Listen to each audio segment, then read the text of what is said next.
During the period from 1300 to 1818, Jamaicans faced realities as indentured workers, being shipped to Canada, America, and the UK simultaneously to address labor shortages in burgeoning economies.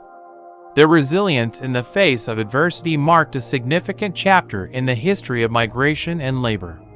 Then, after the dust of slavery was settled and Jamaicans were being paid for their labor, the 1920s see Jamaican migration to Canada, America, and Britain. More Jamaicans traveled across these three countries not only to renew ties with their remaining relatives, but to seek better payment for their work. 1920s see a new migration gain momentum, driven by economic opportunities and global events. Jamaicans sought work in rapidly industrializing cities, contributing to the Harlem Renaissance and the cultural revival of African American arts. Meanwhile, in Canada, the first significant wave of Jamaican immigrants arrived, drawn by labor demands, particularly in railroads and agriculture.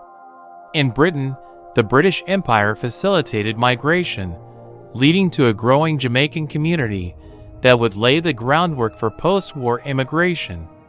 This decade marked the beginnings of a vibrant Jamaican presence abroad, influencing cultures and communities in these countries. In the 1920s, Jamaican immigrants in Canada, America, and Britain began to carve out a space for themselves amidst the challenges of the era. After long hours of labor in sectors like agriculture and industry, they gradually enriched themselves, finding opportunities to thrive. As their economic status improved, Jamaican men and women embraced fashion, dressing more stylishly in the latest trends. They invested in automobiles and began establishing their own businesses, creating a vibrant community marked by resilience and creativity.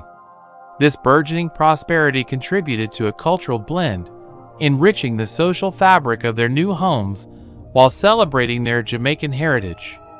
Post-World War discomfort Jamaicans embraced a vibrant culture of celebration that reflected their resilience and communal spirit amidst the profound changes of the era. Social gatherings often erupted into lively parties, steeped in the rich traditions of their traditional dances of Kumina Minto music, where the infectious rhythms compelled everyone to participate, and also the adaptable music and dances of the people in whichever of the three countries they reside.